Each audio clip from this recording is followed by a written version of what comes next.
Hello everyone, welcome you all to our channel Whitecoat and Stethoscope. Today we will be studying about cubital fossa. We will be studying cubital fossa under the following headings, that is features, boundaries, roof, floor, contents, and finally comes the clinical anatomy. Features. Cubital fossa is a triangular hollow situated on the front of the elbow. It is homologous with the popliteal fossa situated on the back of the knee. Boundaries.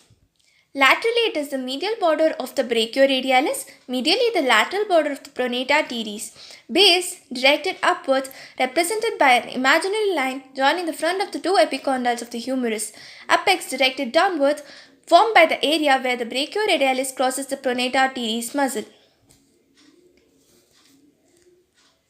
Roof. The roof of the cubital fossa is formed by the skin, superficial fascia, deep fascia, and the bicipital aponeurosis. Superficial fascia containing the median cubital vein joining the cephalic and the basilic vein. Lateral cutaneous nerve of the forearm lies along with the cephalic vein. Median cutaneous nerve of the forearm along with the basilic vein. Floor. The floor is mainly formed by the two muscles, brachialis and the supinator. Contents. From medial to lateral side, the contents are as follows. The median nerve, the termination of the brachial artery, the tendon of biceps brachii, the radial nerve. You can remember it in an easier manner by a mnemonic. From medial to lateral side, it is MBBR. Clinical anatomy. The cubital region is important for the following reasons.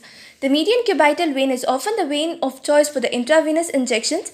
Blood pressure is recorded by auscultating the brachial artery in front of the elbow. The anatomy of the cubital fossa is useful while dealing with the fracture around the elbow. For example, the supracondylar fracture of the humerus.